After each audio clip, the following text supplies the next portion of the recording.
Good morning and Jai Hind. I'm Sathya Pulukuri, the Associate Editor of Indic Researchers Forum, and your host for today's first session on Dhaka Spring and Geopolitics of South Asia. Before we proceed further, let me first share a brief overview of Indic Researchers Forum. Indic Researchers Forum is an independent think tank focused on advancing Bharat's strategic interest through rigorous research on geopolitics and security studies through a civilizational lens. Guided by principles of civilization, security, and statesmanship, we address Bharat's complex security challenges and foster resilient policies that uphold its cultural and strategic identity. Before we proceed further, it is my honor to introduce our session chair, Major General Dr. Shashi Asthana. Sir is a globally acknowledged strategic and security analyst with a PhD from JNU, an extensive portfolio of over 450 published works, a decorated infantry general with 45 years of services across national and international domains, including the United Nations. He is the former Director General of Infantry in the Indian Army. For the past decade, he has served as a Director of Courses at United Service Institution of India.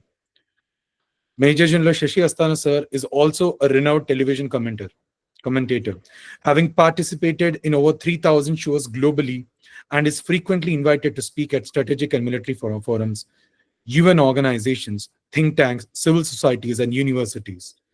He is currently serving on the board of various prestigious academic institutions and organizations. Among his numerous honors, General Shashi Asthana sir has been awarded twice by the President of India, recognized twice by United Nations, received the CEE Excellence Award for Nation Building from the Governor of Haryana, and honored by IOED for international diplomacy and global conflict resolutions. He has also been awarded by the International Police Commission, IPC India, presented by the former Prime Minister of Moldova. Over to you, sir. Thank you, Sathya. My sincere thanks to team of Indic Research Forum, distinguished speakers and viewers. In the inaugural session, we very appropriately and very eloquently had the historical context to this problem, the diplomatic context, as well as the internal dynamics as it stands today in Bangladesh and around. In session 1, we have a team of specialists analyzing various facets of Dhaka Spring and geopolitics of South Asia with focus on Bangladesh, Myanmar, and instability in South Asia in general. Now, before I invite the speakers, let me add the strategic context and the geopolitical context to South Asia, because in this session, we are enlarging a discussion slightly beyond Bangladesh, and Bangladesh is to put a context to Bangladesh as to what is happening there. So let me first talk about South Asia. As was said very appropriately, that you can't choose your neighbors. India, a stable country where power has exchanged out of ballots, is surrounded by unstable neighbors. I'll leave Bangladesh to others, and enough has been said about Bangladesh, but let me just take you around Indian neighbors. Pakistan, you find 50% of the time ruled directly by military and remaining 50% indirectly by military. With the result, you find that it is being exploited by both China as well as USA at various times or various decades.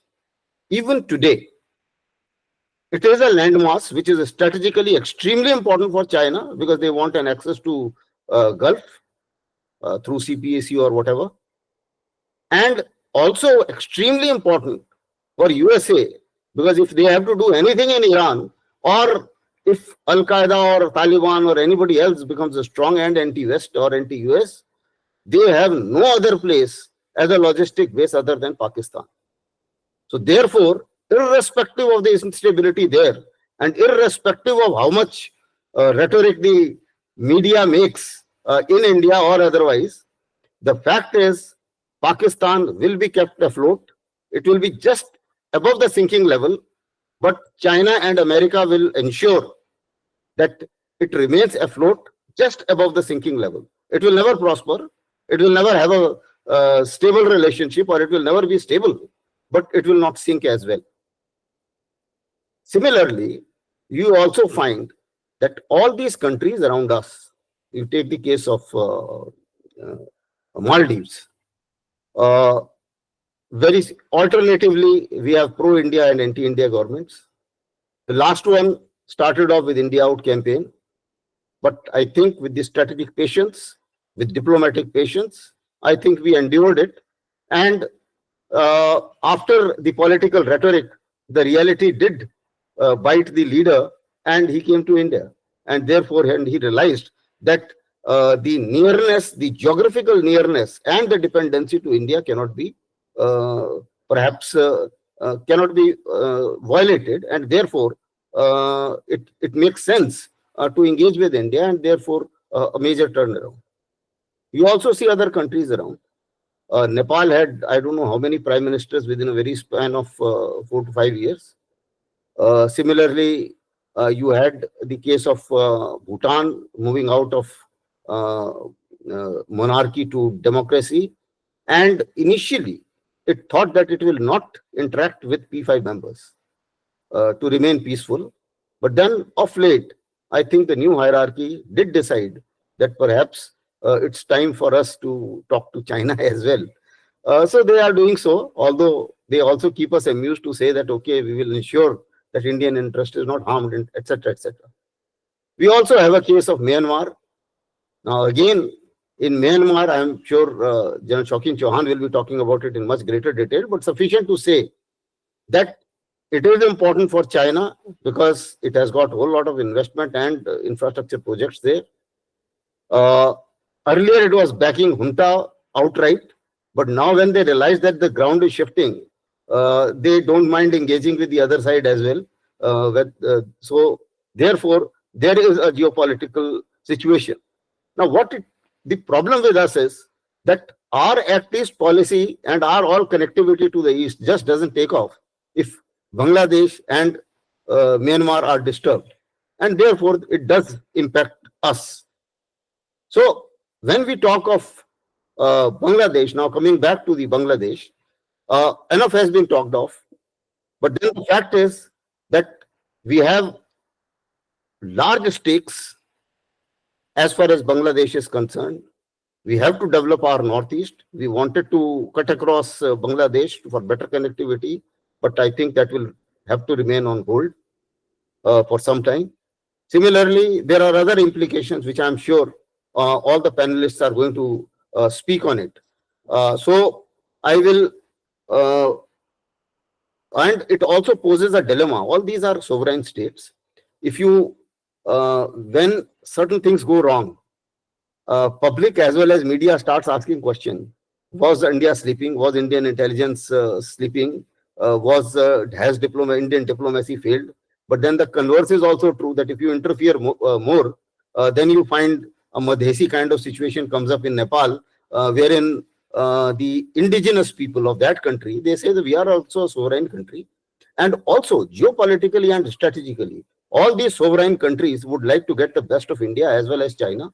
They will also like to get the best of the competition between India and China. And therefore, they would like to play the strategic, they all will also like to do the strategic balancing, and it's not new. We will have to mentally accept it because at the end of the day, we are also doing some kind of strategic balancing between Russia and America to get the best of both. So apparently, these are the dynamics wherein we have to navigate our relationship with these countries. So now I move on to the first speaker. We have Commodore Professor S.L. Deshmukh. He has degrees in engineering as well as management, a specialist in marine and aviation field. He has held many key appointments and administrative appointments in Naval Headquarters, Naval Aircraft Yard, and other places. He also has great experience in the commercial sector in terms of Tata Group as well as in some Sons Group of aerospace and defense sector, where he was vice president for 12 years. He is also a scholar, written so many articles and books. Also, he is in Manipal Academy for Higher Education as a adjunct faculty. He's written two books also, probable. One is titled Probable Sino-Russian Military Pact, Implications on India, and the other one, China Game Plan in Ladakh and Imperatives for India. Uh, he will be speaking on the regime change operations and lessons from Bangladesh. Uh, sure enough, on this topic, we couldn't have had a better person than him speaking on such a interesting topic where everyone is looking at decoding whether it was an organic protest or it was masterminded. This regime change was masterminded elsewhere. So we would like to hear from Commodore Professor S.L. Deshmukh. Over to you. Thank you so very much, sir, for your kind words. Sathya, Indic, session chair, and respected co-panelists and my colleagues. It's absolutely an honor for me to speak on to the regime changes, because that is one issue. Once we go through the presentation, we will find that it has got a lot of relevance in what has happened in Bangladesh and probably what India has to learn from it. Give me a minute, I'll share the screen.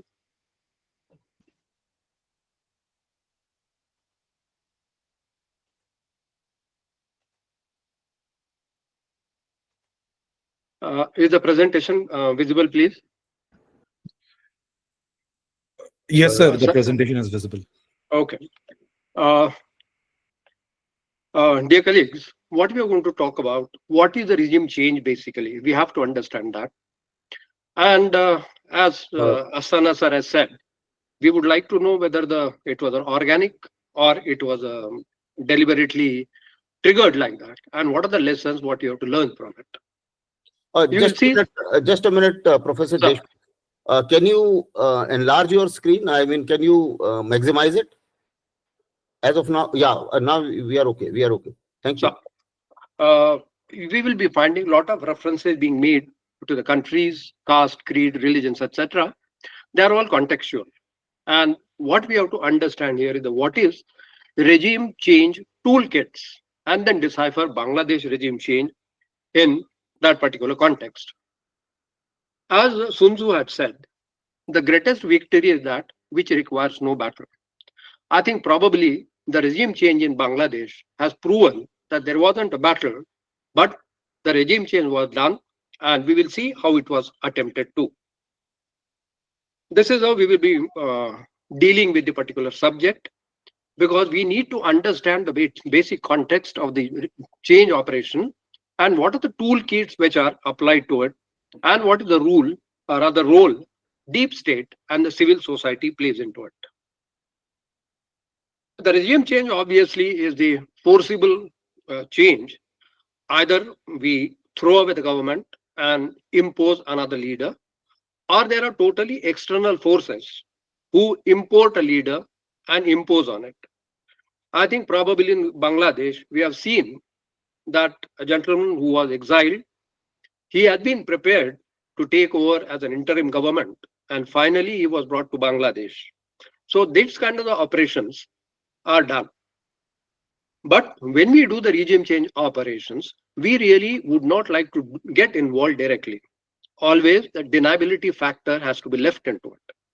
So what we do such regime changes by triggering domestic processes. For example, in Bangladesh, the students' agitation is the face value which achieved the regime change. But how and why that agitation came up, how was it supported, also needs to be understood. And when we talk about the regime change, we also change the basic construction of the new institutions in that particular country. And as has been brought out, people are already talking in Bangladesh of new constitution, new form of the government. So these are the basics of the regime change. It is done by the powerful countries to suit their own agenda. And those agendas could cover economic, political, military, or all the three combined together. The cover of reasons which are normally given that why this regime change has been done relate to protection of democratic principles, maintaining geopolitical stability, and countering ever increasing threat of the terrorism. So we give the legitimacy to the regime change that has been carried out, and we justify ourselves for doing that regime change, even when heart in heart we know what is being done is crystal clear intervention in the government of a sovereign country. USA calls itself the champion of democracy, but is obviously known to cooperate with autocratic regimes. And that uh, experience of dealing with autocratic regimes just goes far, far behind, including the Suharto's regime in Indonesia and propping up the government of Pervez Musharraf in Pakistan. And major generals are brought out. Now, China and USA will always ensure that the government of Pakistan will never sink. And this is how they do that. That is where we talk about the double standards which are being imposed upon us by the powerful countries. Interestingly, USA has got a great experience in carrying out the regime changes. During the Cold War and the immediate post-Cold War era, they have done 64 regime changes. And what was the premise for that is the Westphalian sovereignty. During those regime changes exercises, they covertly meddle with the political affairs of the target countries, and Bangladesh is a very crystal clear example that it was probably well planned and well executed. When we do the research, how these regime changes have been done, and as I brought out, justifications always need to be given for the interventions. So they said that the change of regimes was done because the government in power was refusing to toe the US line. It was also done to promote liberalism. It was also done for installing authoritarian regimes in the democratic countries because the authoritarian leaders were able to execute the policies which were probably unpopular with the people. As Asthana and others have said, today the euphoria is there in Bangladesh, but the reality is going to dawn on them very shortly. And last but not the least, the regime changes are done to protect the military and strategic interests. This is just a chart, the 64 regime changes what we spoke about. And if you see the leftmost column, starting from the democratic to the personal to the single party government, no government has been left by US for carrying the regime change.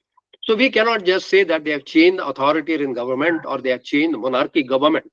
It goes across the board, and only reason is if the government does not toe the line of US, then obviously you're going to face the music. Therefore, we can say that the history of US regime changes goes to almost 175 years, wherein they started in 1846 with the regime change in Texas. How these regime changes are done? As I said, we have to keep in hand the deniability aspect. So, with the experience of almost 175 years, US has now mastered the art of doing the regime changes. There are 12 distinct steps which have been calibrated, and they form the different toolkits.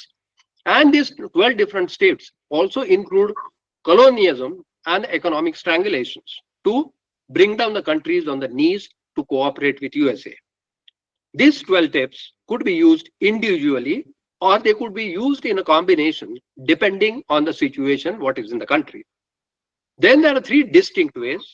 The regime change is done top down, or it goes with the bottom change, or it is a directly military intervention.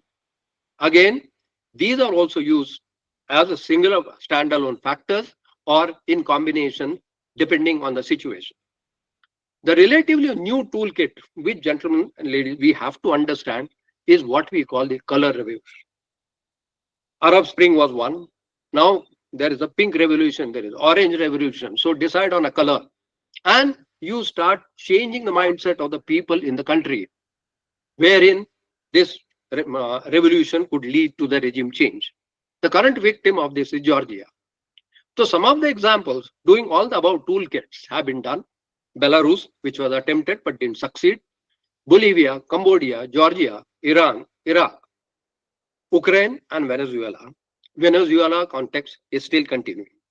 But most of these countries, what we are speaking about, barring a few, we have seen that whatever regime changes have been done have been thrown into a chaos, and they are paying for somebody else's enforced regime change. The most important facet of the misuse of civil society is the deep state. The deep state is nothing but the sponsored group, whether from the foreign country or internally built or whatever we may call. And the deep state always operates behind the curtain. Again, the deniability factor. This sponsors group, and who consists of that sponsors group, could differ from country to country. Their main aim is to destabilize the targeted country or trigger a regime change there. Bangladesh is the example. And for doing that, they recruit the political groups or persons, organizations. When I say organization, they could be educational institutions, they could be media, there could be mass media, at all, whatever we talk about, or there could be some foundations and organizations which operate independently in India. The standard operating procedures which are used by the deep state, because this is where the context of Bangladesh also will come across to us. The state sponsors recruit a specific person, in Bangladesh, who was propped up, elected or unelected, or it could be a local politician, influential person, that is the intellectuals or whatever we may call, organizations. They could be the civil society organizations or independent foundations, etc., and institutions, including the training institution. These act as the front end for the efforts of regime change, and they do the dirty work, the sponsors group.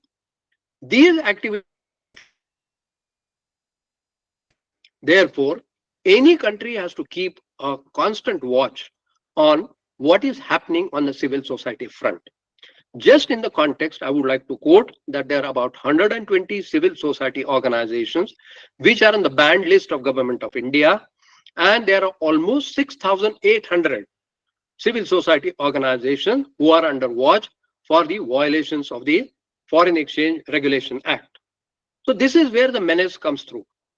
The deep state elements also adopt many processes to activate the game plan, which is dictated by the sponsors group. Some of the examples, how these NGOs and other things are misused, it is the use of NGOs or the political parties to pressurize the governments. Sometimes the political parties may say that during COVID-19, we have to procure the vaccines from countries which are there. Say, for example, Johnson & Johnson, who say that we will not be liable at all, whether this particular vaccine does the job or not.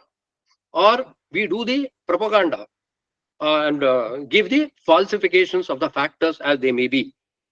Then the use of mass media.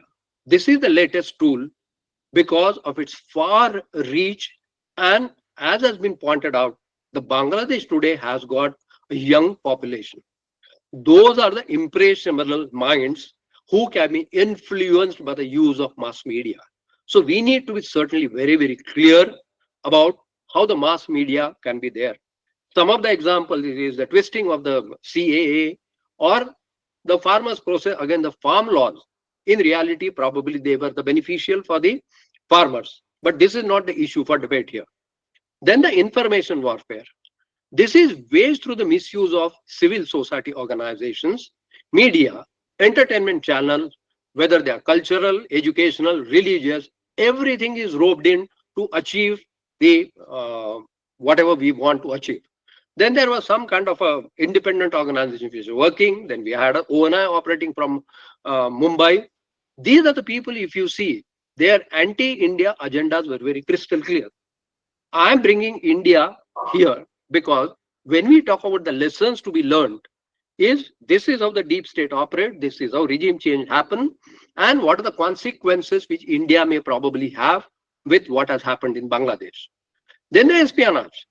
The BRICS country leaders were being snooped upon, their mobiles and their communication networks were being snooped upon by a specific agency from a powerful country.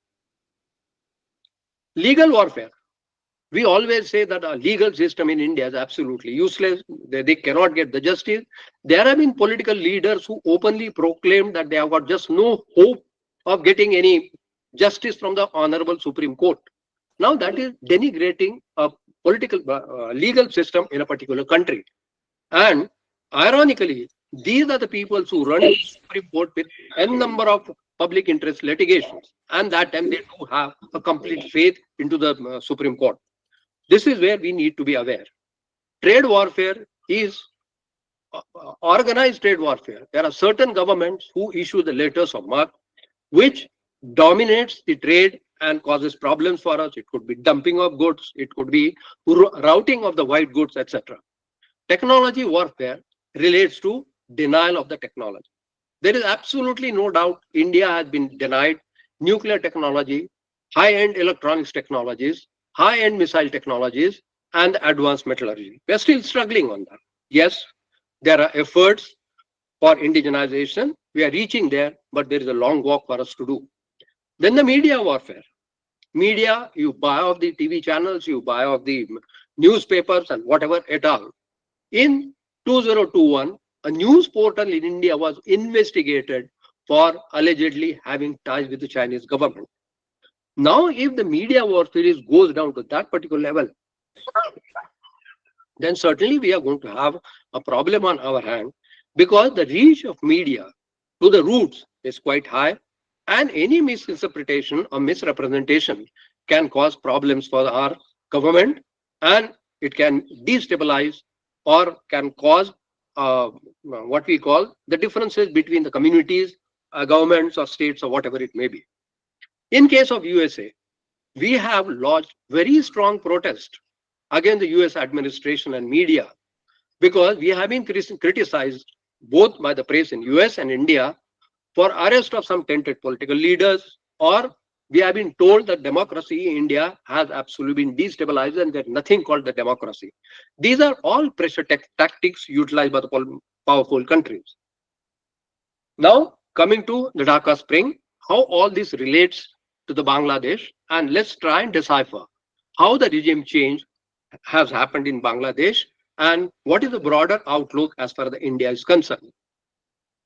Geographically, importance of Bangladesh has been stressed by all the speakers, and as Major General Sir said, we have absolutely no choice in choosing our neighbors. We have to learn to live with it. So obviously the geographical importance of Bangladesh is important for everybody. It's not only India, it's for China, it's for USA, and we have to understand that therefore all these countries will have a toehold in Bangladesh for their own strategic trade, economic, military interests. Bangladesh became important to China for exactly opposite reasons.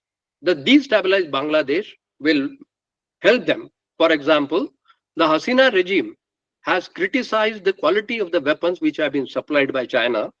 She was also very critical about the quality of the spares which have been supplied by China. Now, if such open criticism happens, obviously it is going to rile China, and they are not going to take it lying down. It is also important to understand the geopolitical games. Like China played games with us in Galwan Valley. On this particular chessboard, Bangladesh is an important pawn which is being played upon by the countries like USA, China, and Pakistan. These are deeply involved. This is a matter of research. And as of India, we certainly have very high stakes in Bangladesh, as our economic, political, and military security is very, very closely linked with it. We also have to balance our links with Bangladesh with those of the countries like USA, China, and Pakistan. So it's certainly a tightrope walk for us. As far as the USA and the Bangladesh overview is concerned, Bangladesh had fantastic relations with the United States, and in 1971, the USA was the very first one to recognize it as an independent nation.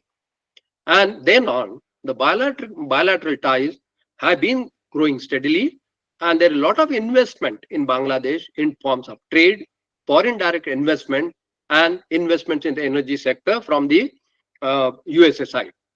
These relations started deteriorating due to United States discontentment with Bangladesh domestic socio-political scenario. In that, Bangladesh was accused that the democracy has started deteriorating. They are targeting the opposition leaders and the other political parties with a vendetta. Even the American ambassador in Bangladesh, he went on to comment that the current regime, means Sheikh Hasina's regime, was detrimental to the progress of Bangladesh. It's generally very, very rare that a diplomat will make such categoric statements. As far as their interventions inside the internal affairs of Bangladesh, United States prevented a Russian ship for delivering the systems and the components for the Bangladesh nuclear power plant. That means we are interfering into the development of a nation for a peaceful use of the energy.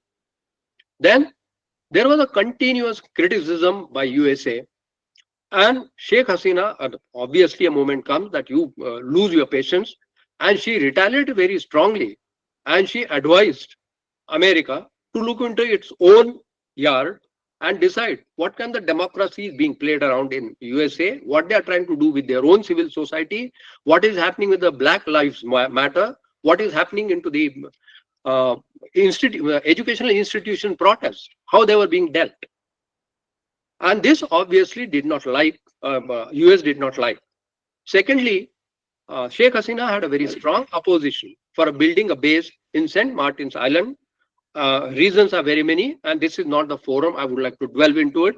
But those reasons were very, very strong, and she accused USA of playing the religious politics. These irritants certainly irked USA, and probably those protests which were from the student bodies were planned and supported from wherever they were. There were certainly systematic behind the curtains preparations for overthrowing the Hasina government. It seems that the BNP has been working in cohorts with USA and ISI. This was done to fulfill the key demand of the student demonstrators who caused the Hasina government downfall. That was the first demand made by the student bodies. They wanted a change, that Sheikh Hasina should step down and interim government should be brought in. It is very interesting to note that Mr. Donald Lu visited Bangladesh in the month of May, and in the month of August, the regime change occurred. By the way, the press itself calls Mr. Donald Lu as a regime change expert. The Nobel Prize laureate, my apology for the spelling mistake, it's Mr. Yunus. He was tapped to lead the interim government in Bangladesh, and he has been critical of Sheikh Hasina, as well as he has been openly inimical toward the India's interests. The military also has intervened to restore some order, and the Bangladesh main opposition party is now gearing for the fresh elections.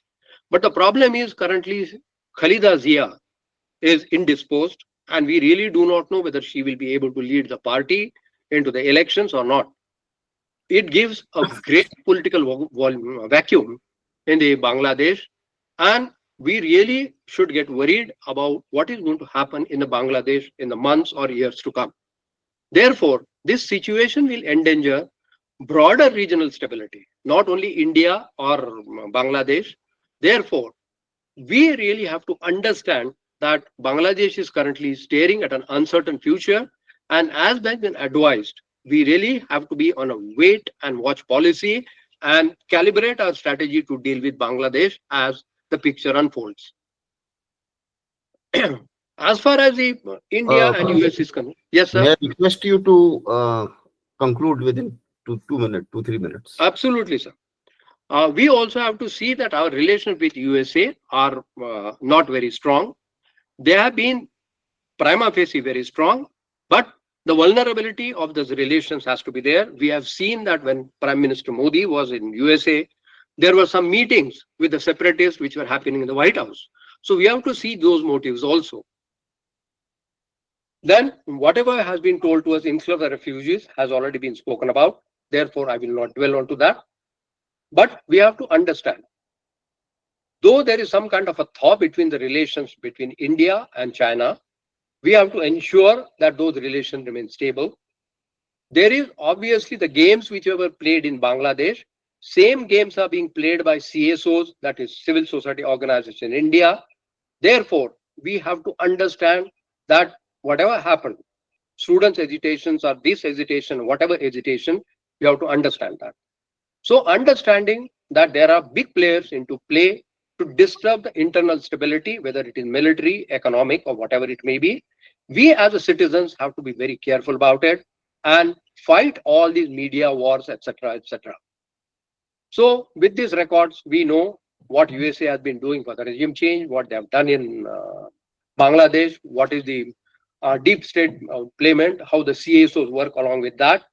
So therefore, we have to understand the current developments in Bangladesh will affect India on economic, political, diplomatic, geopolitical, military front. Refugee influx, which will lead to the terrorism front. This is a multi-whammy for us. Therefore, we have to have a very categoric strategy to deal with USA, China, and Pakistan trio. Also, need to watch our developments carefully in Bangladesh and be fully prepared to tackle the foreseeable fallouts, which are going to be nasty. Thank you so much for patient hearing. I will stop here. I'll answer the questions as and when they come up. Thank you. Thank you, Commodore Professor Deshmukh. I think it was a wonderful presentation, giving out all the facets of regime change. And I think it couldn't have been better understood with the way you brought out. I would just like to add that earlier it used to be said that as a proxy war in the target country, you send some terrorist and kill people and the government get disturbed. Soon people realized on our neighborhood that this is not moving, and another instrument of war has started, and that is creating social unrest in a target country. And there you very rightly brought out the examples of the farmer protest and a whole lot of other things. Shaheen Bagh starting, or a couple of protests starting the day Donald Trump comes here and vanishing the day Donald Trump leaves, etc., etc. So this has also become an instrument of war. So now we will move on to our next segment. We have Lieutenant General Dr. Shokin Chauhan. He's a close friend of mine, an outstanding military officer who has rich academic and professional background as a military officer as well as an academician and a soldier scholar. He has been Director General of Assam Rifles. He has also been Chairman of Ceasefire Monitoring Group and revitalized the peace process in the insurgency-prone Northeast India. His efforts led to reintegration of NSC and K, and he has been in the forefront of managing the affairs in the Northeast region. He has also served at apex level in the Ministry of Defense, Ministry of Homes, and held appointments in defense, counterinsurgency, counterterrorism, border guarding, and he also has some experience of military diplomacy as a defense attaché. And he has also come out as an outstanding author, authoring a book titled Strategic Relations Between India and Nepal. So it's over to General Shokin Chauhan, who will be speaking on Bangladesh-Myanmar conflict, challenges to India's east. Over to you, General Chauhan.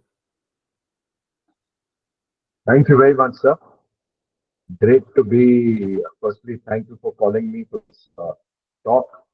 I'm always enthused by talking and discussing issues in such a wonderful forum. And there are a lot of things happening in this part of the neighborhood. We've had so many over the last couple of months. We've had Israel declaring war. We have over the last 2 years we've had Russia and the Ukraine war, and now in the Indian context we have Bangladesh, which what they call the Bangladesh Spring, and we've had a disturbance and a continued disturbance on the Myanmar front. Now, over the next 20 minutes, let me try and tell you how this instability in Myanmar is causing us a problem in our northeast, and how this instability in Myanmar and now instability in Bangladesh will further create a larger problem for us. So, this Bangladesh-Myanmar crisis actually places India in an extremely difficult situation. We have Nepal as one of our neighbors, also who doesn't have a stable leadership. We have uh, we have China with whom we've just had a rapprochement, but we all discussed China can't be trusted, and therefore a bulk of our forces is going to be deployed. We have Pakistan on our west, which is also an unstable country, and also a place from where we cannot remove our troops from the line of control. We had Bangladesh, which was peaceful for a long time and now has become unstable, and therefore we might require to react in Bangladesh sometime or the other. And of course, we have Myanmar. In my avatar as the chairman, as the Director General of the Assam Rifles, I dealt extensively with Bangladesh and Myanmar. The Assam Rifles, as you know, was chartered to look after the 1700 odd square kilometers of the Indo-Myanmar border, as well as deal with the insurgencies in the northeast, all of whom were connected in one way or the other to Myanmar or Bangladesh. So, with this continued disturbance, will our insurgencies stop? Will they continue? Will they increase? Let me try and sort of work this out for you. The instability in Myanmar has significant implications for India's security. The key areas where Myanmar's instability will affect India are, as I said, the cross-border insurgency, cross-border crime, refugee inflow, and a larger geopolitical impact on the border security. Everyone told me, I remember when we used to discuss the Indo-Myanmar border, there were a lot of pressure from the Home Ministry at that time to give the Indo-Myanmar border to a police force, one of the CAPF, either the Border Security Force or the ITBP, saying that it is now a peaceful border. And our reaction as the Indian Army from the Military Operations Directorate, or as later as the Director General Assam, that India and Myanmar may be at peace. The border may be at peace, but it's a live border because there are huge sanctions for insurgent groups inside Myanmar, especially the Sagang division and the areas opposite Nagaland and Arun, which is the Chin state. So, firstly, what is changing there? Instability in Myanmar and Myanmar's inability to look after its border with India means that a large number of our insurgent groups have always been in Myanmar, but now can operate with greater impunity. This large inflow of arms that is coming to Myanmar also affects us in a way that we are now have to deal with a large inflow of ammunition, of arms, of illegal people, and a lot of different systems by which the criminal elements have sneaked into India and are creating a great problem inside Bangladesh. Insurgent groups like the NSCN-K, the NSCN-IM, the ULFA, and various Manipur-based or Mighty-based groups often took advantage of this lack of governance in Myanmar to establish bases and training camps. One of the issues that we should be clear is that while the mighty groups in which are operating inside inside Manipur and operating against the Kukis support the Myanmar army or what you call the Tatmadaw. But on the other side, the Kuki groups, which are also combating the mighty groups inside Manipur, are supporting the Chin National Army and the Kachin National Army, as well as the Three Brother Alliance inside Myanmar. So not only is this battle happening inside Manipur, it is also happening inside Myanmar. And the battle will get more and more vicious as the Three Brother Alliance, as you've probably been reading, of the Tang, or the Kachin, and the Chins, gets greater leeway and is able to defeat the Myanmar army in various outskirts of Myanmar, and as they make their push towards Naypyidaw, to the capital. So the post-coup instability. Since Myanmar's military coup in 2021, the focus of the Myanmar army, the Tatmadaw, has shifted from has shifted to domestic control, leading to reduced pressure on insurgent groups operating near the Indo-Myanmar border. This has allowed these groups to reorganize and intensify their activities, which directly affects the security in states like Nagaland, Manipur, Assam, and Arunachal Pradesh.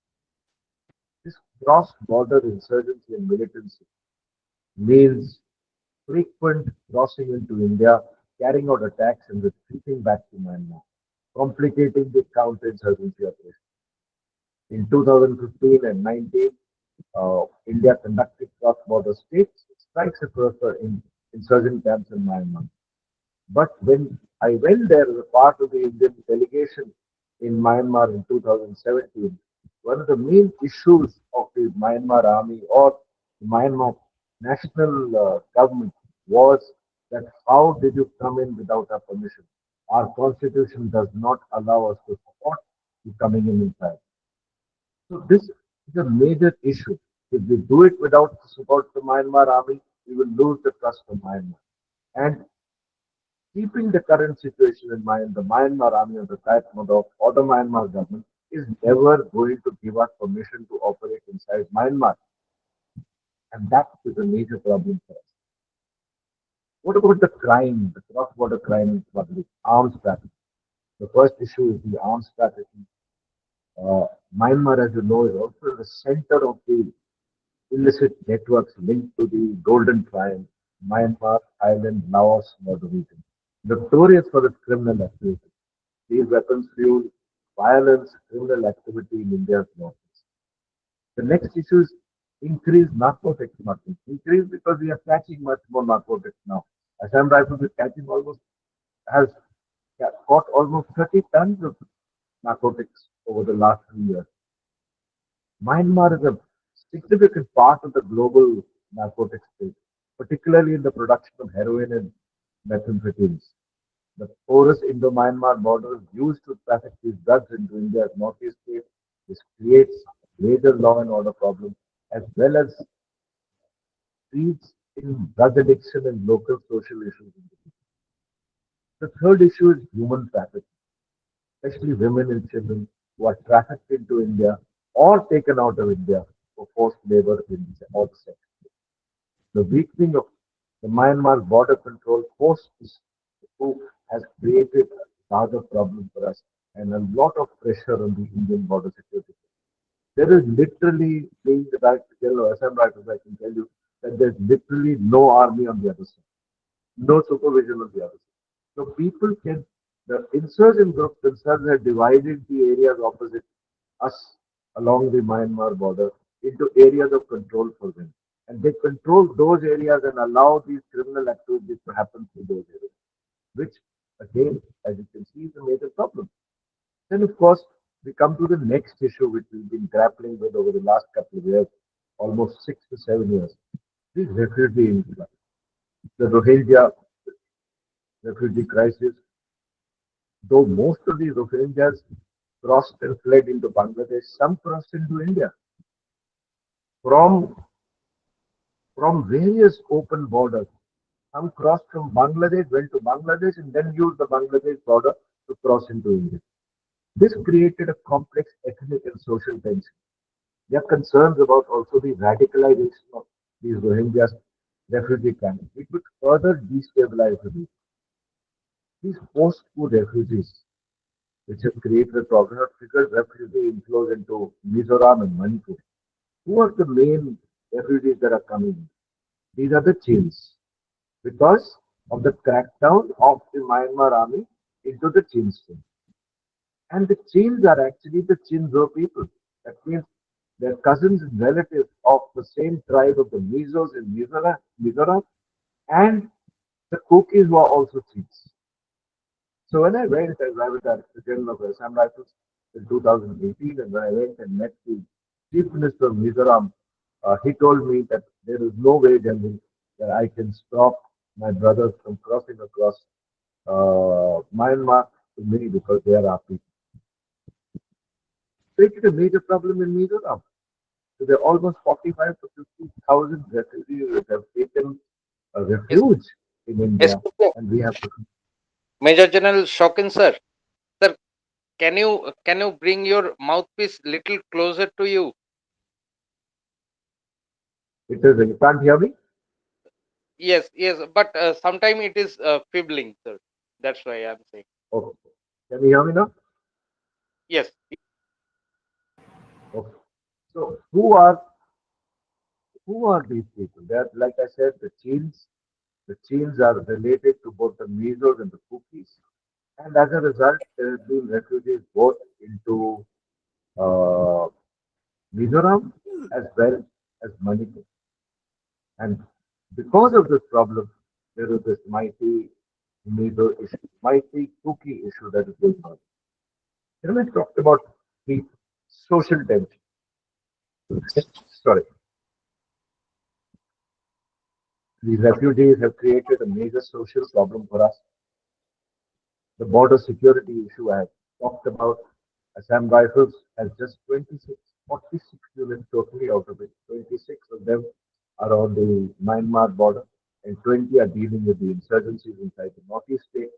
20 to deal with 1700 kilometers is far too less.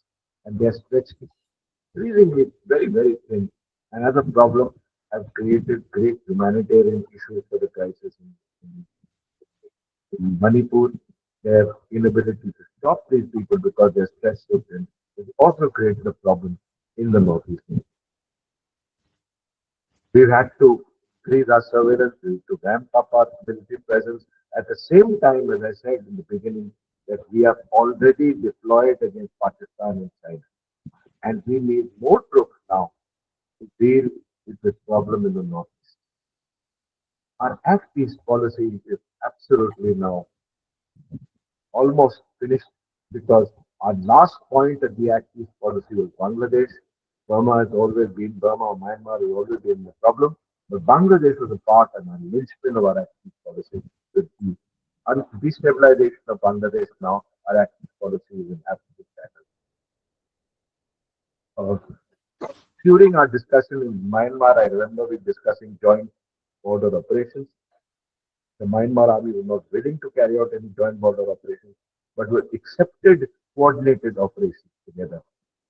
But with this problem, inside Burma now or inside Myanmar now, these coordinated operations are also more or less finished. And the most important issue is the Chinese considerations and China's influence in Myanmar. China's role in Myanmar has increased. She supports both the government and the insurgent forces. And a more China aligned Myanmar could complicate India's security strategy in the northeast. Myanmar was a buffer state, but with China coming inside, that buffer state issue between us and China has more or less gone. We also built a large number of, or planning to build a large number of infrastructure projects like the Kaladan multimodal transport project and the Indo-Myanmar Thailand trilateral highway. Both these, due to the instability in Bangladesh, are more or less gone. Our connectivity issues are almost zero. So now with Bangladesh, India has had strong relations when Sheikh Hasina was there, but that has now totally finished. India is will not be able to give any more support to Bangladesh as far as the Rohingya refugees are concerned. All the joint security initiatives, strengthening counterterrorism and intelligence sharing with these mechanisms with Bangladesh has more or less finished. We had supported the issue about dealing with Bangladesh. We had supported the Bangladesh government in various ways, including infrastructure problems. But with the issue about Bangladesh having fallen to having now been in a state of this kind of destabilization, our support to Bangladesh, our humanitarian assistance, development aid will definitely decrease. Uh, as far as we are concerned, we are in a very difficult neighborhood. And that difficult neighborhood is creating a major problem for us and for our security in our northeast, for our security in central India, and for our security all over. So I will end here merely with the view that we have to continue trying to bring about peace here. We face a complex challenge in maintaining the Myanmar-Bangladesh crisis. We must maintain strong diplomatic relations with both countries, ensure border security, and manage the humanitarian aspects of crisis through aid and international collaboration. At the same time, we have to counter China's growing influence in Myanmar and now in Bangladesh. And this will be crucial for guarding our strategic interests. The next decade seems to be a difficult decade for us as we will require a balanced approach of engagement, security cooperation, and diplomatic maneuver. Thank you. Uh, Thank you, General Chauhan. You brought out the dynamics of the security in the Myanmar border as well as in the interconnected Bangladesh border. And there is no doubt that our northeast is sandwiched between the two. So, with these two neighboring countries in an unstable state, we have a challenge, and which you appropriately brought out. Now, we will be moving on to the other segment in a manner that the whole world thought that after USSR broke, Cold War 1.0 is gone. But Cold War 1.0 continued with expansion of NATO eastwards. And along with that, we had Cold War 2.0 between China and USA. And it also knows no bounds. And whether it is Bangladesh or it is all these areas, I think everywhere this Cold War is also showing its impact and footprint. And to speak on that, we have a very eminent speaker, Dr. Rajat Ganguly. He is editor-in-chief of Journal of Asian Security and International Affairs. He did his doctorate from Tulane University, US, has held various academic positions in US, Canada, New Zealand, UK, and Australia. He is member of editorial board of many academic journals. He has also researched extensively in the areas of international relations, international security, and international development, and has been writing a lot on ethnic conflict, armed insurgency, Indian foreign and security policies, great power politics and international relations, and strategic issues in the Indo-Pacific region. He will be speaking on Bangladesh, China, and USA, Dhaka in the era of Cold War 2.0. So let's hear from him as to what Cold War 2.0 brings into Bangladesh and how it impacts this region in times to come. Over to you, Dr. Rajat.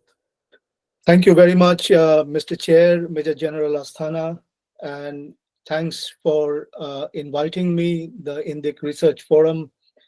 I'm delighted to be speaking to you today. And what I have decided is that because of the extensive talks that we had on various aspects of the problem of Bangladesh today, I'm not going to try and repeat what my previous speakers have said. So I will take a slightly different line, and let me start by saying that complex social events like the one that we witnessed in Bangladesh seldom have one reason or one level of analysis. To use Kenneth Walsh's levels of analysis approach, we might be better off saying that what happened in Bangladesh is better understood by looking at multiple levels of analysis. Certainly at the individual leader level, some of the mistakes probably that Sheikh Hasina did, which factored into what finally transpired. You can certainly look at it from the state level analysis, things that happened inside Bangladesh over a period of time, which then eventually translated into street protest and a change of government. But my focus today is actually on the third level, which Kenneth Walsh calls the third image, which is developments at the international systemic level, how they influence what happens inside states and particularly the behavior of states. So I'm restricted by looking at the international system developments over the last 30 or 40 years in that system, and how that then plays into this idea that international players, particularly big powers, had something to do with the outcome that we are discussing today. So at the very outset, my working hypothesis is that this regime change, which I often talk about in terms of almost a coup that took place, or a putsch, even probably a better word, that happened with the blessings and probably the support of the American state. Some people may use the term the deep state, but certainly American fingerprints over Bangladesh is quite visible to many of us, including myself. So this is my working hypothesis, and what I will try to do is unpack a kind of condensed history over the last 30 years, which probably gives the kind of evidence on which we can reach that conclusion that the US probably had something to do with this. I certainly disagreed with a lot of initial analysis that came in the immediate aftermath of the removal of Sheikh Hasina, that China had something to do with it. I never believed that, this is part of China's modus operandi.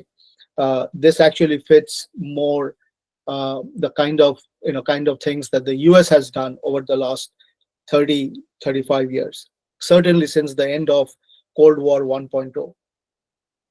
So why am I saying this? Why am I saying that the US was instrumental in effecting this outcome in Bangladesh?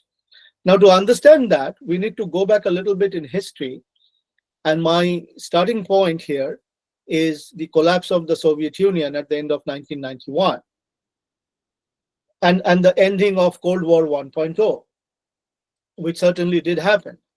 And when this big momentous event happened, America basically transformed itself, according to Michael Mandelbaum, from being just a superpower to now being a hyperpower. American power was unchallenged anywhere in the world. America was clearly the largest power by some distance in the world with the collapse of the Soviet Union. And at that moment, when America was converted into this hyperpower, according to Michael Mandelbaum, American political elites reached some sort of a consensus, that American leaders reached a consensus, which many people talk about.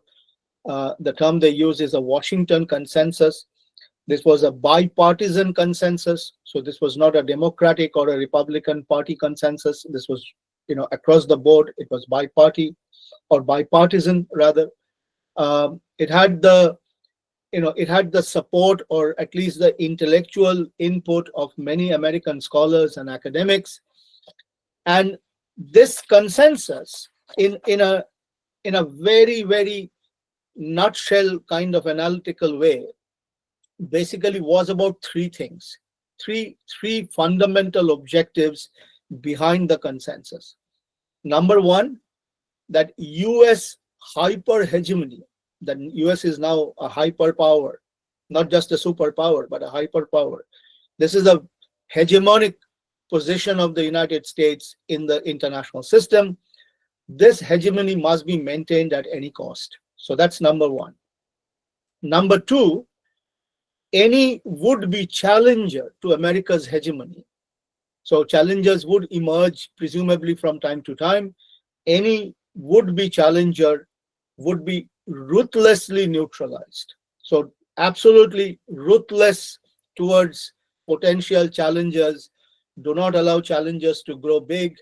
Neutralize challengers so that this American hegemony can be maintained.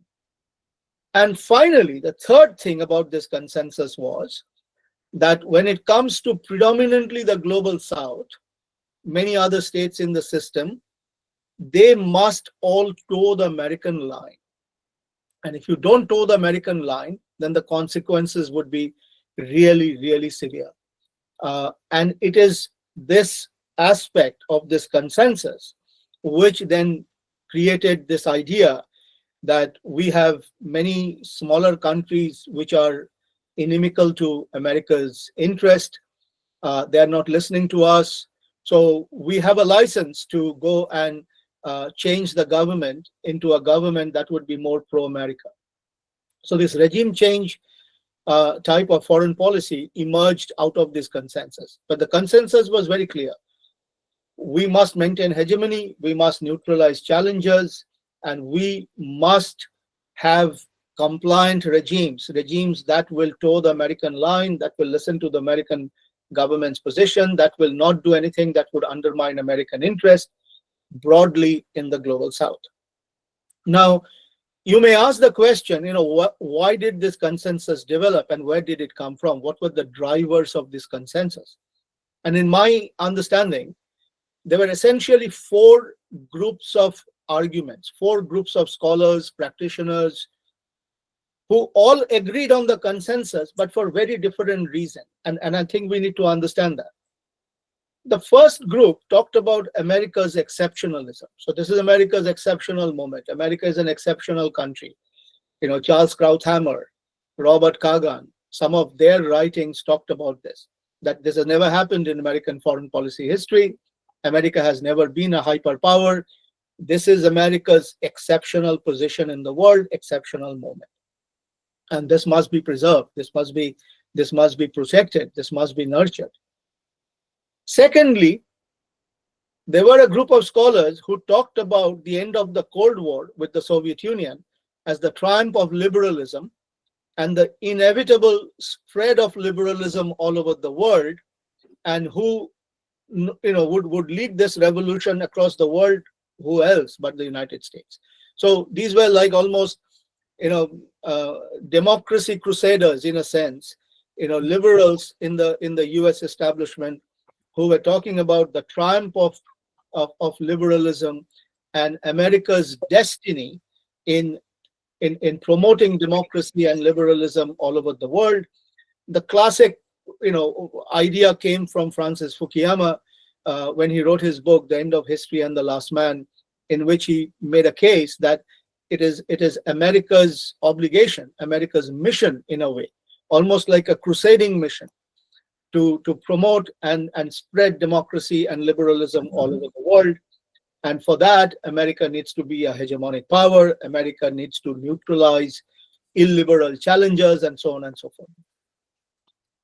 The third driver came from scholars like Samuel Huntington, who talked about this new era, this post-Cold War era, as being a clash of civilizations, that America represents the leadership of the Western world, Western civilization, but there are other civilizations, many of them non-Western, who pose a significant challenge to the Western dominance of the world, the civilizational dominance of the world, and therefore, whether America likes it or not, it is in that moment, in a struggle to maintain this hegemony of Western civilization. Huntington did not see it purely in terms of nation states. He saw it in a much more macro level, much more broader level.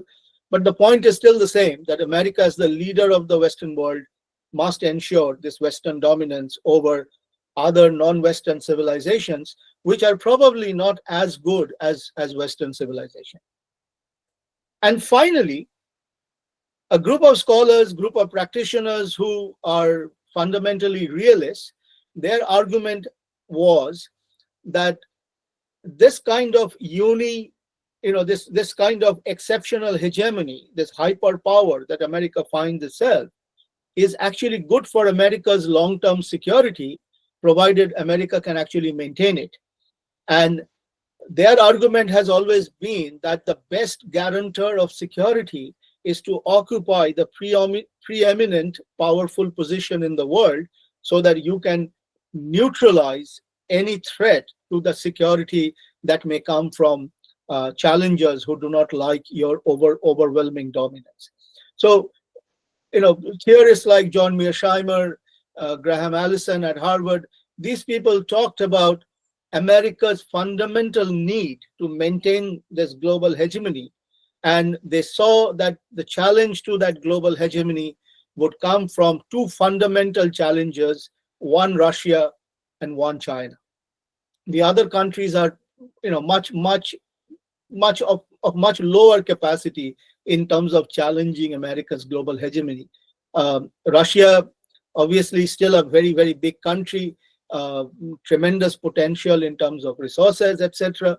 So Russia could become a potential challenger down the track, and so could China, because China, being an authoritarian country, fast developing its economy, modernizing its military, could be that country to oppose America's hegemony.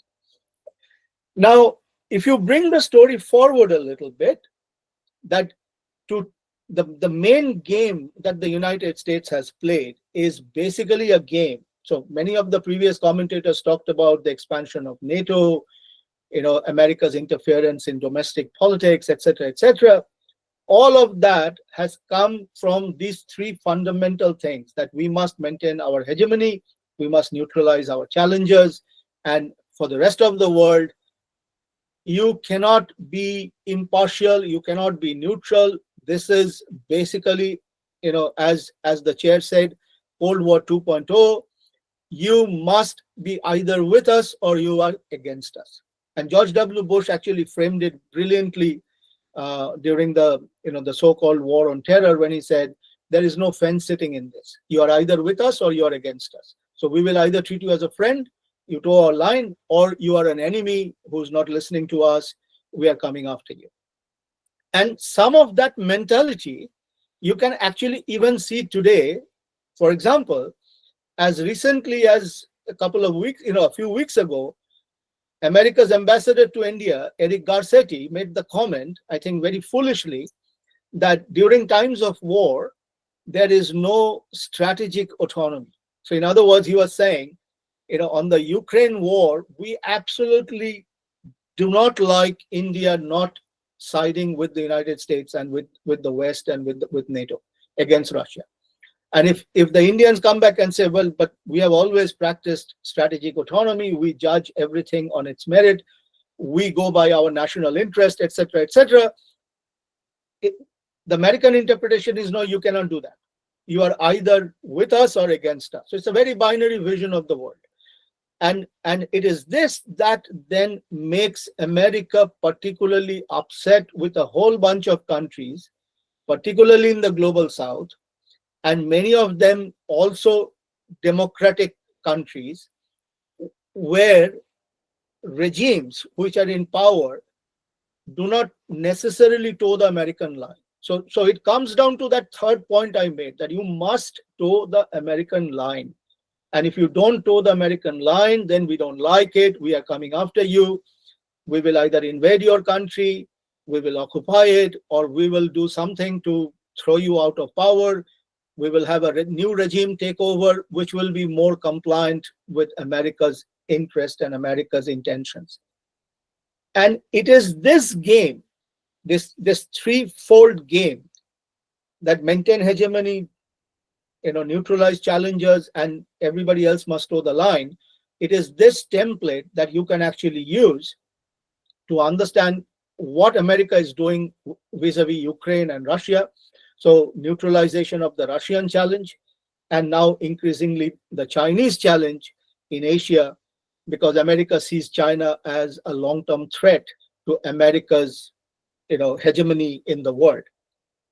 Now, one other thing I will say very quickly is that in this game of hegemony and somebody challenging, Graham Allison, he wrote a fantastic book called Thucydides' Trap, in which he talks about the US-China struggle for dominance. I would say that the US-China struggle for dominance is currently restricted to Asia, and the Chinese argument is, which many Chinese scholars have told me, is that the American domination, America as a net security provider in Asia, American domination of Asia is a historical aberration. It happened basically because America dropped two atom bombs on Japan in 1945, as a result of which Japan surrendered unconditionally. And then you know the history. America wrote the Constitution of Japan, etc., etc. So America became an Asian power after the Second World War as a result of this development, and also the other side, which is that China was a very weak country at that time. China had a civil war going on from 1945 to 1949. And after 1949, when the communists took over, China basically practiced, autarky, turning its back to the world. The state was incredibly weak at that time. It was in no position to challenge America's dominance in Asia.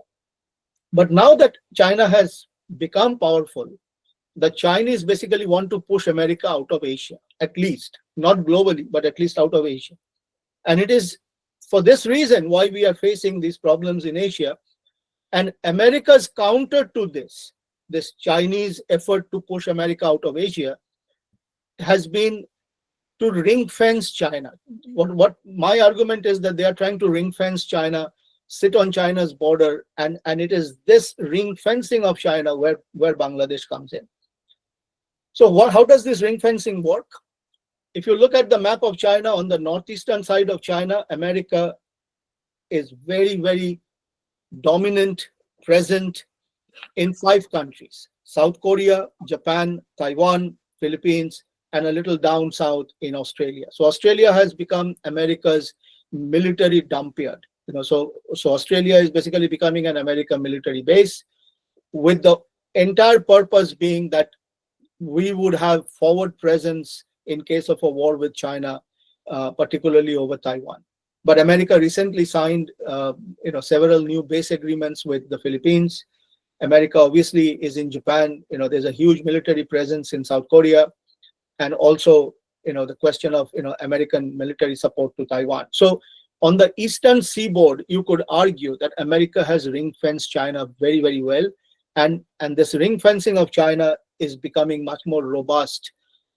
And this fits in with what President Obama had said, that we are going to pivot to Asia. We are going to deploy most of our naval assets and Air Force assets in Asia. But what is also happening is, in my judgment, an effort by America to ring fence China in the south. So this is China's southern flank, and the southern flank borders countries like Myanmar, India, Bangladesh, that area, then Bhutan, Nepal, and then far out in the far west, Pakistan, and then Afghanistan. So if you look at the South Asian countries, then Bangladesh, India, Nepal, Bhutan, Pakistan, Afghanistan become important to ring fence China from the south. And it is here where the Americans for the last 10 years have really faced a problem. And the problem has been the Modi government. In spite of America's best efforts, Mr. Modi has basically made it very clear that India will not join an American-led alliance against China. So India's interpretation of even the Quad, which India is a part of, is that Quad is not a defensive alliance, a military alliance against anybody, read China.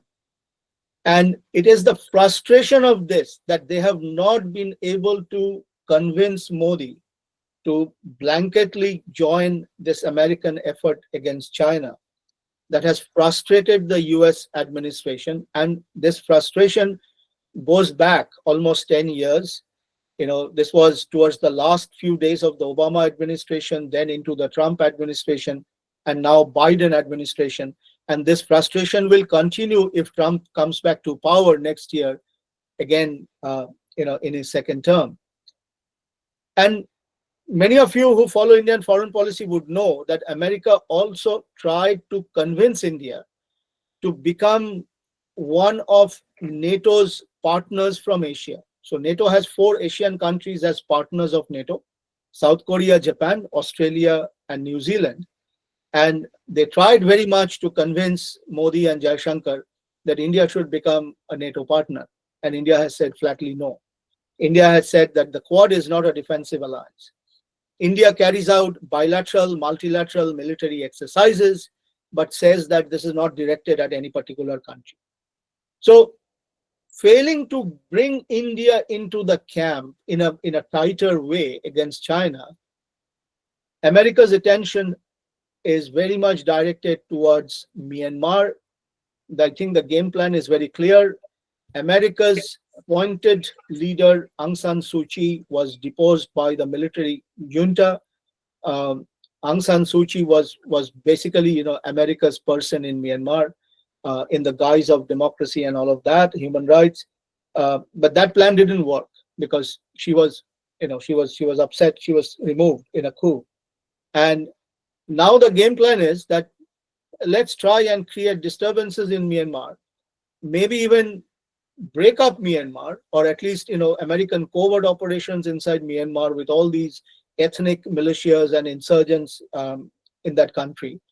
And this would allow, perhaps a hypothetical scenario could be if northern Myanmar separates from the rest of the country or becomes a no-go area for the Burmese military, northern Myanmar bordering on southern China would become a staging ground of America's subversive activities against China. And Bangladesh comes in because St. Martin's Island, if you look at the map, it is so close to Myanmar.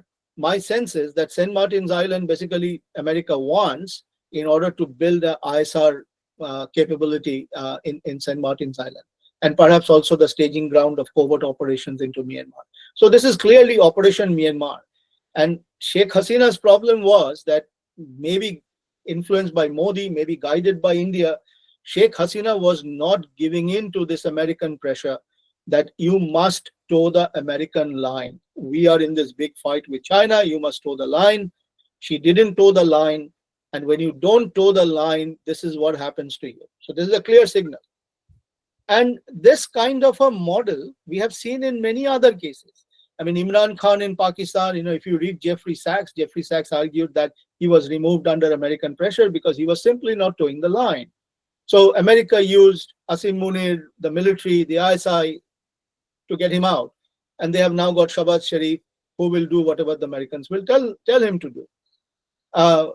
They tried this in 2014 in Ukraine, that a democratically elected president of Ukraine was driven out of office by American-sponsored street protest, the so-called Orange Revolution, which then brought in undemocratic forces into power in the country and actually empowered a lot of these Ukrainian Nazis, which the Russians talked about, Azov forces and so on and so forth. So something similar has happened in Bangladesh.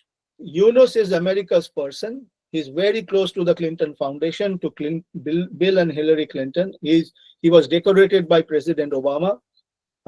America ensured that he got the Nobel Peace Prize for his Grameen Bank and all the rest of it, microfinance and so on. But Yunus, imposition of Yunus, there are two things here which are very interesting. One is, how long will this interim arrangement last? According to the military, probably about a year. BNP and the other parties probably want elections before that. Yunus said that this interim government should be at least in power for 3 years. So there is that line of friction opening up in Bangladesh on that. So hopefully the Americans will be able to orchestrate some kind of a compromise there. But the other problem, of course, would be that now that there is a power vacuum in Bangladesh and the economy is tanking, my own sense is that this is going to only empower the Islamists who actually want to create an Islamic Emirate of Bangladesh, very much like Taliban Afghanistan in Bangladesh. They have said it openly. There's no secret about it. Their game plan is that this should become an Islamist country, one of the outposts of the caliphate, because it will be governed by Sharia law and so on and so forth. And in that Darul Islam, there will be hardly any minorities left. Most of the minorities would have to convert, or they will be killed, or they will be expelled. Whether this will set into motion a civil war in Bangladesh, I don't know. It possibly could be. I mean, the Chittagong hill tracts could be an area which could refuse to toe the line, so there could be conflict there. And certainly Western Bangladesh, bordering on West Bengal, where there are a significant number of Hindus, could be another area where there could be trouble. So potentially this could lead to civil unrest in Bangladesh between hardline Islamists and minorities and the rest. Yunus, I don't think probably will last for very long unless America decides that we are better off having a military government in power, or maybe an Islamist government in power, but a government that will actually toe the American line and give America what it wants, etc., etc. So my own take is that what has happened in Bangladesh is a very well orchestrated, well funded, well planned movement, engineered by the United States, by players who are part of the US administration, like Donald Lu and many others. And this is something that is a result of this Washington consensus. So some of you may call it Cold War 2.0, this neutralization of China, neutralization of Russia. And this is something that one needs to understand in order to understand why America has become such a aggressive country globally. And very interestingly, one of the things that has emerged out of this is that America talks the language of a rules-based world, a global world, which is governed by rules agreed by everybody. But America also gives itself the license to break the rules whenever it suits itself. So in this Washington consensus, there are no sovereignty protection for any country. America can intervene, America can do regime change, America can bomb you, America can invade and occupy you, and America will not be restricted by these arguments of international norms, international rules, and so on and so forth. So it's a very paradoxical situation driven by this, and we have to wait and watch how things pan out. And this certainly creates pressure for India, and I think it creates pressure for China as well. I don't think Xi Jinping is very enthused by what has happened in Bangladesh. His intelligence may have given him advance warning, which I think probably what happened when he met Sheikh Hasina in Beijing. Hasina wanted a lot of money. She didn't get it. Xi Jinping actually gave her only 10 minutes of his time, didn't even talk to her properly. And as you know, she came back one day earlier from her China trip, very disappointed that the Chinese didn't want to invest so much in Bangladesh at that time. So maybe Xi Jinping knew something was coming and didn't want to commit himself. It is certainly interesting. I think the previous speaker talked about this, whether Indian intelligence failed in Bangladesh. Did these guys have no idea what was going on? I personally doubt it. I think the Indian government was aware of what America's game plan was. They simply were not in a position to stop it. But now India will have to deal with the fallout of this, and the fallout will not be so nice. So let me stop there. If you have questions, I'll be happy to answer. Thank you, Dr. Rajat Ganguly, for a very exhaustive analysis of Americans' intent, Americans' strategy, and how it wants to retain its dominance. Your idea of ring fencing China, I think, is something which has perhaps it has many angles. Whether you call it first island chain, you call it second island chain, you call it I mean, all kinds of activities which are happening. Apparently, they fit into that phrase of ring fencing China. So I think it was a extremely educative analysis of what the America intents are and what it can do to pursue its intent and interest in this part of the world. There is no doubt that China and India will have to be cautious. China is a long time player, and therefore they look at one thing at one time. As of now, they are looking at China-centric Asia. And perhaps with the same zeal, they are also looking at increasing their footprints globally, but not challenging China globally, but certainly challenging China in Asia, especially in Indo-Pacific. So this is perhaps the first stage of Chinese pushback towards what Americans are doing. And we will see more of it as we go along. Now, I think we'll be looking at a little more broadly the South Asian part of it in a manner and combining it with the Bangladesh crisis. For that, we have Major General Binoj Basnyat, a close friend of mine from Nepalese army. He is a strategic analyst and analyst in South Asian affairs.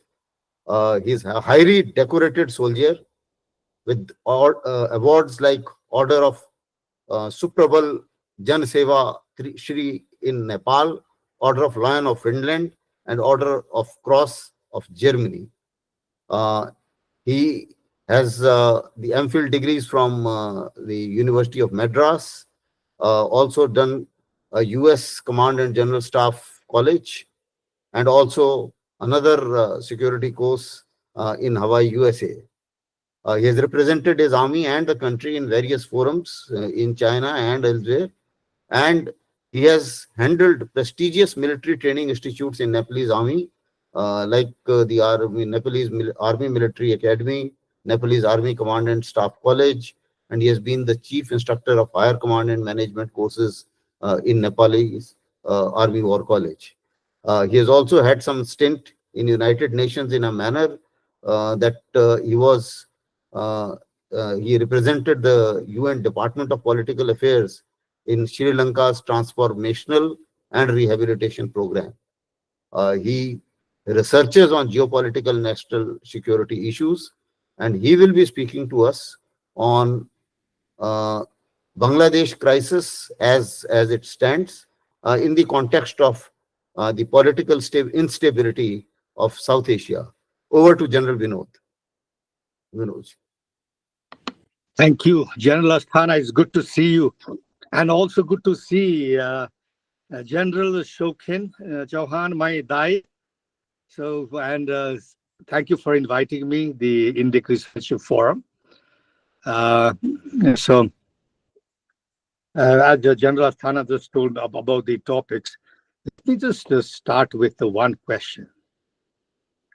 Why is it so important to strategize a peaceful and prosperous South Asia? One, a peaceful South Asia contributes to the peaceful world. Or in other words, any conflicts in South Asia would have the potentials of global conflicts. Second, a peaceful South Asia could contribute to the prosperity, which will further contribute to the Asian order.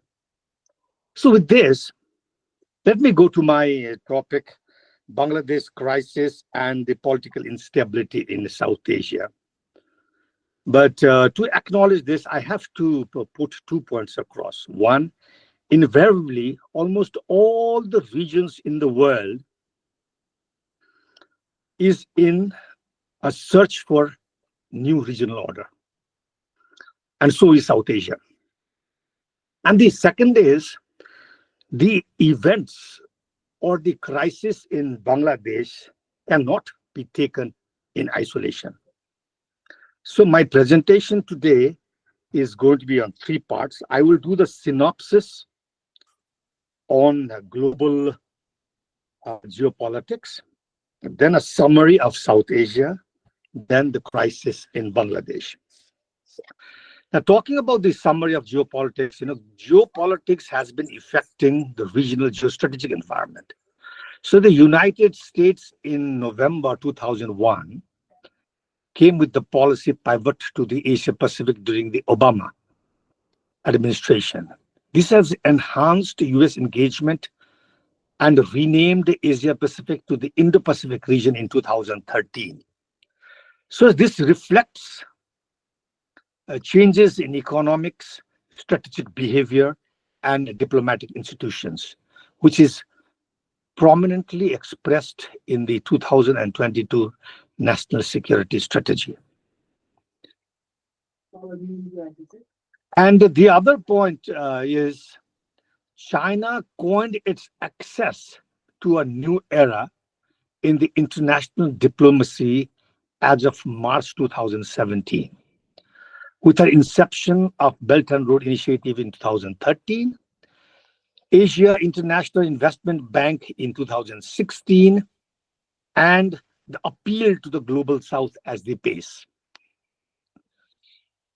For India, entry in 2014 into the global politics realm with the Modi 1.0, also known as the Modi Doctrine, holds three pillars in exercising foreign policy. One is improving relations with immediate neighbors would be his priority as peace and tranquility in South Asia. Two, introduce the concept of para-diplomacy, where each state and city would have the liberty to forge special relationship with countries. Third, bilateral trade would dominate relations with most countries except for a few important global powers with which India shares its strategic partnership. But the last 3 years has been very fluid. Three theaters and a potential theater that is so well talked about that bears different implications. One, the Russian-Ukraine war, February 22, full scale, where Crimea was annexed in 2014. Second is the Israeli-Gaza crisis, which started in 7th October 2023, which is followed by the Red Sea crisis as part of the Axis of Resistance. It began in 19th October 2023 in support of Hamas, but goes beyond its imposing serious cost in global trade. And in the Indo-Pacific region, it is the likelihood of the annexations of Taiwan and the crisis in the Malacca Strait and the Bay of Bengal. Now, my second part comes to this some summary of South Asia. Talking about South Asia, taking into considerations the geography, the strategic choices, policies, Myanmar can be considered as part of South Asia, which is 9 countries, 6 has land borders with China, 3 is landlocked, and 2 is islands, or you can term it as sea-locked because of the strategic potentials of being landlocked and sea-locked. So 2 things are happening. Political economy, social disturbances in the last 3 years has been occurring. And the Belt and Road Initiative, 2013, Asian Infrastructure Bank, and the Doklam crisis in 2017 has triggered China to be a positional strategic reach in South Asia.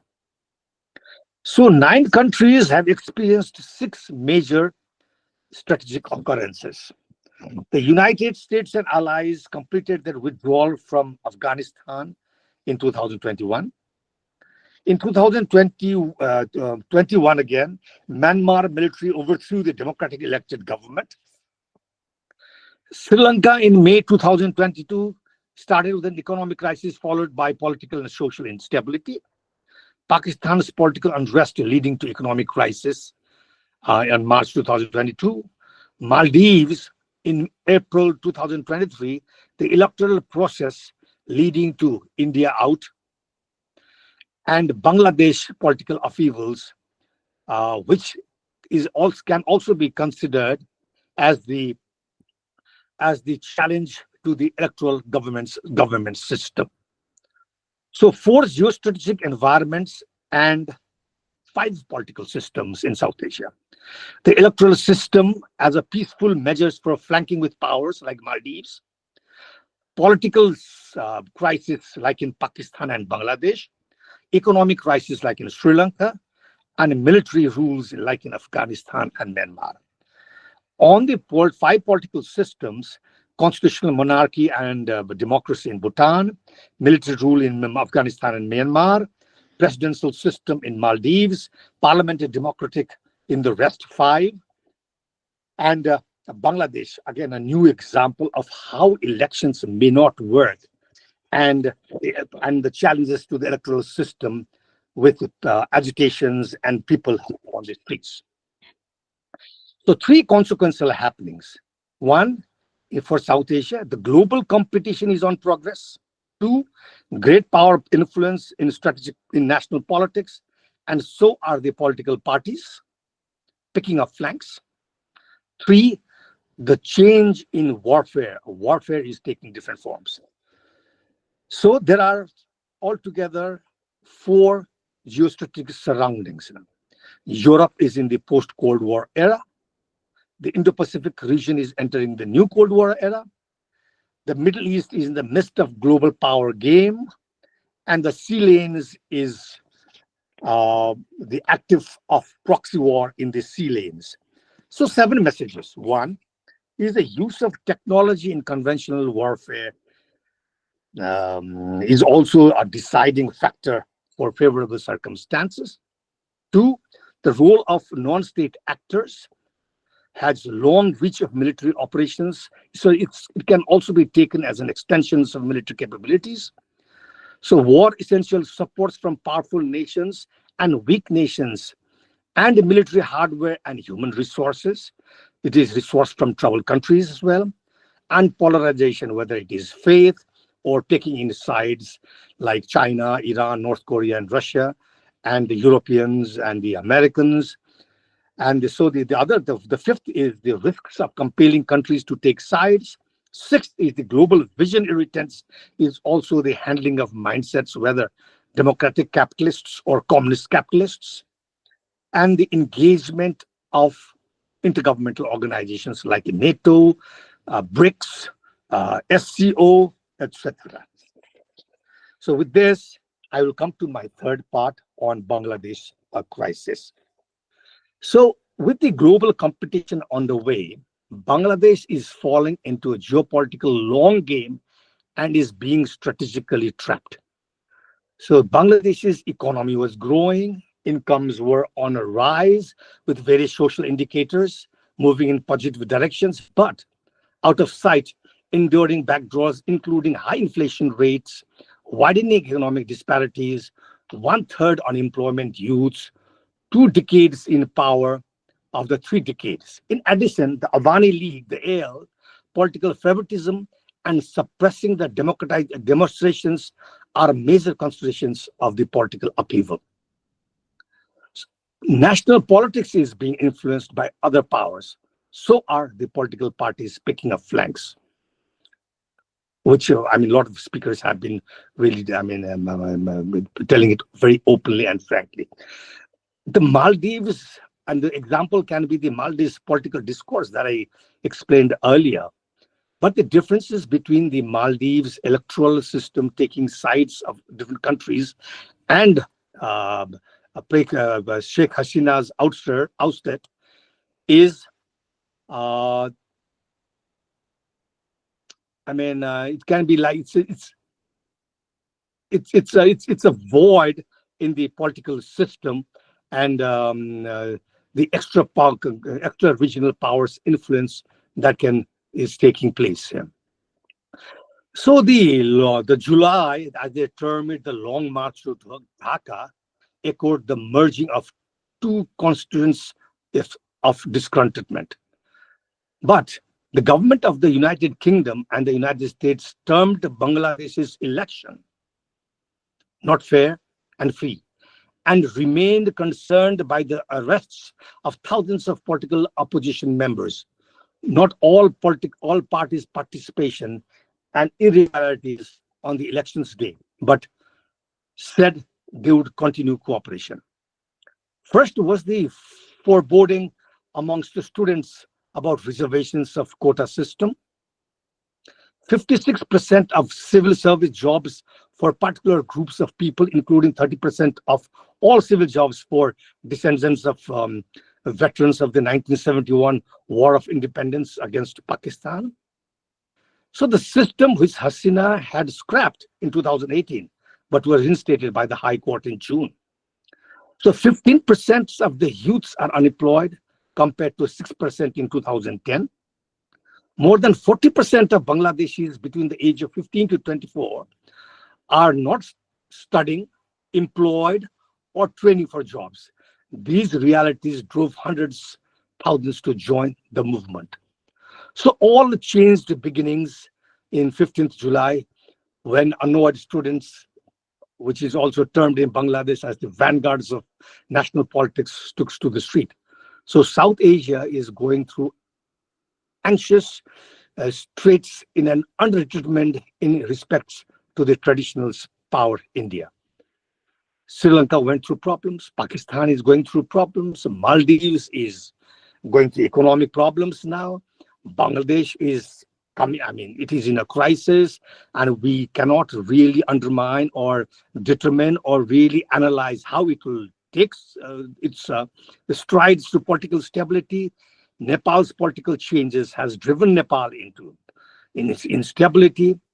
So when you talk about the Indian government now, Modi 3, with his first neighborhood policy, has come across prodigious challenges to defend India from regional and global cave-ins relatively than development and progress in influencing South Asians. But in all these interactions, global power, the United States, emerging power China, and rising power India, the three dyads yield the manifested strategic triangles of fractions, pollinating competence and intentions. So one of the reasons of United States withdrawal, as I mentioned earlier in Afghanistan, is primarily to dedicate resources and precedence in the continent and maritime South Asia. Priority needs to be put aside by side with the descending in China-India relations and ascending China-US rivalries and expanding US-China-India strategic cooperations to the added momentums of competitions with China in the Indo-Pacific region. So the Chinese government always usually adopts a wait and see and supports every government in power, but has said that Beijing is, quote, closely monitoring the situation and hopes Bangladesh will restore social stability at an earlier date, unquote. Foreign Minister Jaishankar, though apprised both the houses of parliament as well as briefed an all-party meeting on the developments in Bangladesh, Jaishankar remained silent on the crisis. India's relationship with Bangladesh is viewed through three primary lenses: security, economy, and diplomacy. So the national security, due to the insurgency in its northeast states, strategic connectivity encompassing both physical infrastructure and energy links for and from Chinese eyes. The Foreign Secretary of the United Kingdom, David Lamley, called the United Nations-led probe into the turmoil, and that United Kingdom wants to see a peaceful and democratic future of Bangladesh. Quote, the people of Bangladesh deserve a full and independent UN-led investigations into the events of the past few weeks. The United Kingdom wants to see actions taken to ensure Bangladesh a peaceful and democratic future. The United Kingdom and Bangladesh have deep people-to-people links and shared Commonwealth values, unquote. So now, the United States has also expressed deep concerns about the continued violence in Bangladesh, including attacks on members of religious and political groups and violence against police and law enforcement forces during the riots. So the State Department spokesman said, quote, we repeat our call for de-escalations of all sides and a return to calm. This is not a time for retributions or revenge. As a good friend and partner to the Bangladeshi people, the United States will continue to support Bangladesh's democratic aspirations and promote respect for human rights for all, unquote. So the UNIS-led government, interim government, will face a great political security challenge in the days ahead. So the likelihood of the change in the constitution is not possible now that or in the near future because of the hold of the Awami League and the BNP, which hold a significant influence in the rural areas of Bangladesh. Therefore, the Bangladesh political upheaval is a fundamental indicator of the challenges and opportunities for peace and stability in South Asia, where all smaller nations, particularly the larger nations, India, must watch in the days to come. Thank you, General Asthana. Thank you, General Binoj. It was very nicely articulated, the strategic picture and the kind of upheavals which we are facing in South Asia, and putting Bangladesh also in context in an appropriate manner. So thank you very much. We have overshot our time, and of course, it's a roll-on delay as well. But notwithstanding that, I can see one question in the chat box, and that question is of Shivam Kumar. He wants to know as to, given that Chinese influence has been limited during Sheikh Hasina's tenure, could the recent regime change indicate a possible collaborative strategy between the USA and China? See, I think most of the speakers talked of a Cold War 2.0 between China and USA. So therefore, Bangladesh is not a place for collaboration, but a battleground for their Cold War. As far as, I mean, and also is the case with the South Asia, as was very clearly brought out. Ring fencing China is the strategy of USA, and China-centric Asia is the strategy of China. So I don't see that they are going to collaborate very much. Because of shortage of time, we will not take on any more questions. If there is any pressing questions, somebody can raise his hand. I can see here on the screen. Any questions, please? Okay, then I'll just conclude by saying that Bangladesh is a very major concern for India for many reasons, whether it is in terms of Siliguri corridor, whether it is in terms of connectivity to Northeast. The entire inclusive growth of Northeast totally depends on the connectivity. And we were looking at connectivity through Bangladesh. We were also looking at warm water access to Northeast through Bangladesh. Now, these two have been put on hold. Similarly, when we were looking at connectivity to Southeastern Asian countries under the Act East policy, we were looking connectivity through Myanmar. Now, that also is paused for some reason, for the reasons which are happening there, amply explained by all the speakers. So therefore, we need to perhaps this is a very big challenge for us. Now, why I say challenge, and as was very well brought out, that not much of discussions and diplomacy has been shown to tackle these for various reasons. Because if you are too proactive, then you find that the resentment in these countries against India increases. And if you don't do anything, then also perhaps our security interests are in jeopardy. So therefore, I think the Indian establishment is by and large, as I can read out or I can make out, is following the policy what we followed for the Maldives and Sri Lanka, that slowly after the rhetoric is over of these regime changes and all the disturbances, the reality will bite. And once the reality bites, they realize, Sri Lanka also realized that nobody helped them economically other than India. And even the newly elected president said and acknowledged that that is the case. So therefore, what I visualize is that maybe we need to have some kind of strategic patience and diplomatic patience, which I think we are appropriately exhibiting.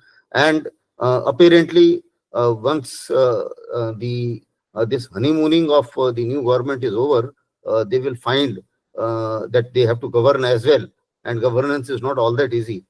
So therefore, perhaps things may fall in place. At the same time, Cold War 2.0 is there to stay. And the impact of Cold War 2.0 will be there not only on these countries, but will also be on India. There is a significant pressure on India. India so far has been able to endure all the pressures, and therefore I suppose we will be able to manage because India is also rising, and rise of any country has never been smooth. So that's another issue, that if we have to rise, we have to take these things in a stride. I can see another question coming up for General Chauhan. The question is from Neha Chaudhary.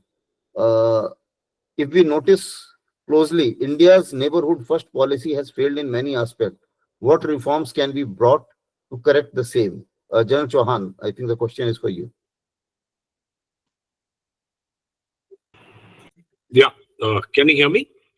Yeah, we can hear you. We can hear you. Okay.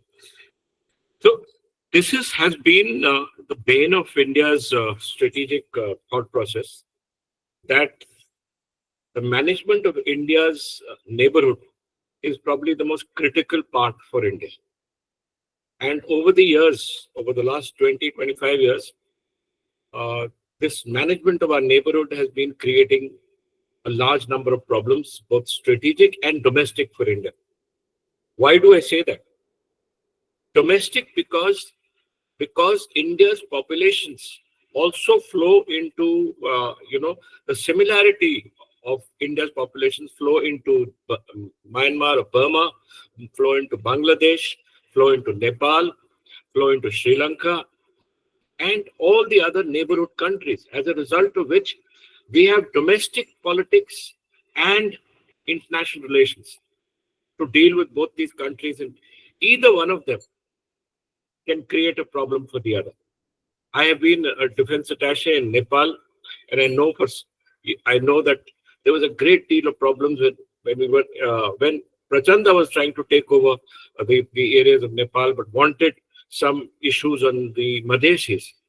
Similarly, the similarity of the Indian Gurkhas here also created a problem inside Nepal. Similarity that the Tamils living in Tamil Nadu had a problem in Sri Lanka.